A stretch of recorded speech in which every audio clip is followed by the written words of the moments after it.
বৃষ্টির দিনে তো শুধু ভাজা পোড়া খেতে ইচ্ছে করে, আর ঘরে যদি দুটো আলু থাকে তাহলেই তো আপনি মজাদার এই পটেটো স্টিকটি বানিয়ে খেতে পারবেন। এতটাই মজা হয় এই পটেটো স্টিকটা। আসসালামু আলাইকুম, কেমন আছেন সবাই? ফ্রেঞ্চ ফ্রাইয়ের যে মজা হয় এই পটেটো স্টিকটি খেতে, চলুন শুরু করা যাক কিভাবে আমি তৈরি করেছি এই পটেটো স্টিকটি। সেজন্য আমি দুটি আলু ভালো করে সিদ্ধ করে নিয়েছি, দেখতেই পাচ্ছেন। আলুগুলো এখন আমি গ্রেটারের সাহায্যে গ্রেট করে নিচ্ছি।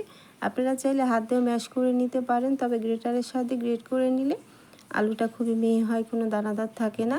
আর অবশ্যই আলুটা মিহি করে গ্রেট করে নিতে হবে, তাহলে এই পটেটো স্টিকটা খেতে বেশি ভালো লাগবে, বেশি মুচমুচে হবে।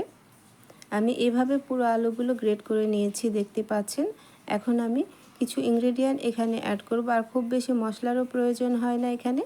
খুবই সহজ উপায় এই পটেটো স্টিকটি তৈরি করে নেওয়া যায়, আর সময়ও খুব কম লাগে। পটেটো স্টিক তৈরি করার জন্য প্রথমে আমি দিয়ে দিলাম লবণ। লবণটা অবশ্যই স্বাদ মতো দিয়ে দিতে হবে। আরও দিয়ে দিলাম হাফ চামচের মতো লাল মরিচের গুঁড়ো। এখানে শুকনো লাল মরিচের গুঁড়োটা দিয়েছি, আপনারা চাইলে চিলি ফ্লেক্সটাও দিতে পারেন। আরও দিয়ে দিলাম হাফ চামচের মতো গোলমরিচের গুঁড়ো। ব্যাস, এটুকু মশলা দিয়েই হয়ে যাবে পটেটো স্টিক। আর এখানে আমি দিয়ে দিলাম 2 টেবিল চামচের মতো কর্নফ্লাওয়ার। অবশ্যই কর্নফ্লাওয়ারটা দেওয়ার চেষ্টা করবেন। কর্নফ্লাওয়ার দিলে পটেটো স্টিকটা একটু ক্রিস্পি হবে বেশি। এখন আমি খুব ভালো করে মুথে নিচ্ছি, দেখতে পাচ্ছেন। এখানে চাইলে আপনারা ধনিয়া পাতা, পুদিনা পাতা সব কিছুই দিতে পারেন। আমি ঘরে থাকা সামান্য কিছু উপকরণ দিয়ে তৈরি করছি, যাতে সবার হাতের কাছে এই উপকরণগুলো থাকে। আর আপনারা এখানে চাইলে কিছুটা চালের আটাও অ্যাড করতে পারেন, তবে পুরো চালের আটা দিয়ে এই পটেটো স্টিকটি তৈরি করা যাবে না। অবশ্যই আপনাকে কর্নফ্লাওয়ারটা দিতে হবে। আর হাতের মধ্যে লেগে আসলে একটু তেল মাখিয়ে নেবেন। এভাবে আমি খুব ভালো করে এই ডোটা মেখে নিয়েছি, দেখতেই পাচ্ছেন। একটু স্টিকি হবে, যেহেতু এখানে আলুর পরিমাণটা বেশি আছে আর এখানে কর্নফ্লাওয়ার দেওয়া আছে, সেজন্য এটা এরকম স্টিকিই হবে। আমি খুব ভালো করে মথে নিয়েছি। এখন আমি তৈরি করতে চলে যাব। খুব সময় অল্প লাগে এই পটেটো স্টিকটি তৈরি করার জন্য। আমি একটি প্লেটে তেল মাখিয়ে নিচ্ছি, দেখতেই পাচ্ছেন। এখন আমি এই প্লেটের মধ্যে পটেটো স্টিকের ডোটা সেট করে নেব। অবশ্যই এভাবে সেট করে নিতে হবে, আর খুবই সহজ, আপনাদেরকে দেখে বুঝে নিতে হবে, বলে দেওয়ার কিছুই নেই।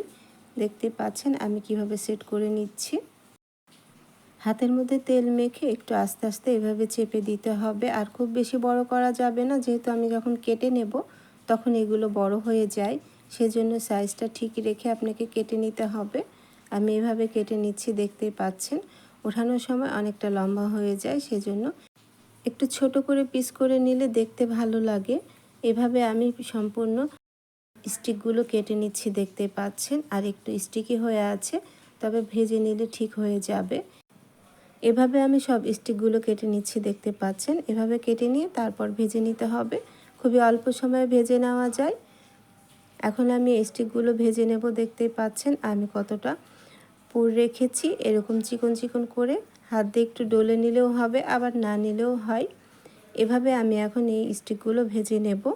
একটি ফ্রাই প্যানে আমি পর্যাপ্ত পরিমাণ তেল গরম করে নিয়েছি, মিডিয়াম গরম করে। তারপর আমি স্টিকগুলো দিয়ে দিচ্ছি, দেখতেই পাচ্ছেন। তেলটা খুব বেশি গরম করে দেওয়া যাবে না, তাহলে উপরটা পুড়ে যাবে আর ভিতরটা কাঁচা থাকবে। মিডিয়াম চুলার আঁচটা মিডিয়াম রেখে মিডিয়াম আঁচে তেলটা যখন মিডিয়াম গরম হবে তখন এই স্টিকগুলো দিয়ে দিতে হবে। আর স্টিকগুলো দিয়ে আস্তে করে নেড়েচেড়ে ভেজে নিতে হবে, আর স্টিকগুলো কেটে বেশিক্ষণ রাখা যাবে না। এভাবে আমি উল্টে পাল্টে ভেজে নিচ্ছি, দেখতে পাচ্ছেন। আর চুলার জালটা মিডিয়াম হাই করে রেখে এই স্টিকগুলো ভেজে নিতে হবে। আর এক পাশটা হয়ে গেলে আরেক পাশটা উল্টিয়ে দিতে হবে, তাছাড়া কিন্তু ভেঙে যাবে। এভাবে আমি পুরো এই পটেটো স্টিকগুলো ভেজে নিচ্ছি, দেখতেই পাচ্ছেন। আপনি আপনার পছন্দ মতো কালার করে উঠিয়ে নিতে পারেন, যেহেতু এখানে কর্নফ্লাওয়ার আছে, এমনিই ক্রিস্পি হয়ে যাবে। এই যে আমি পছন্দ মতো কালার হয়ে গেছে, এখন আমি উঠিয়ে নেব। আমি এর থেকে বেশি কালার করতে চাচ্ছি না। এই পটেটো স্টিকগুলো ঠান্ডা হয়ে গেলে আরও কালার চলে আসবে। আর অনেকটাই মুচমুচে হয়েছে, আর খেতে তো খুবই মজা হয়েছে। এই বৃষ্টির দিনে আপনিও ঘরে আলু থাকলেই একটি মজাদার নাস্তা তৈরি করে নিতে পারবেন। এভাবে আমি সবগুলো পটেটো স্টিক ভেজে নিচ্ছি। আর দুটি আলু দিয়ে অনেকগুলো পটেটো স্টিক তৈরি হয়ে যায়।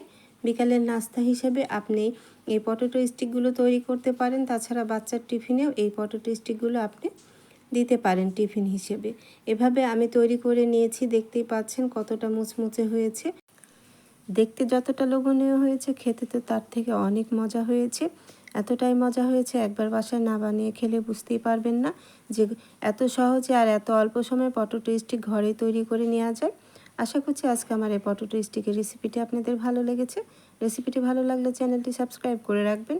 আর যারা ফেসবুক থেকে দেখছেন তারা অবশ্যই আমার ফেসবুক পেজটি ফলো দিয়ে রাখবেন ও একটি লাইক কমেন্ট শেয়ার করে দেবেন। চলে আসবো আবার অন্য কোনো নতুন ও সহজ রেসিপি নিয়ে। আজ বিদায় নিচ্ছি, ভালো থাকবেন সবাই, আল্লাহ হাফিজ।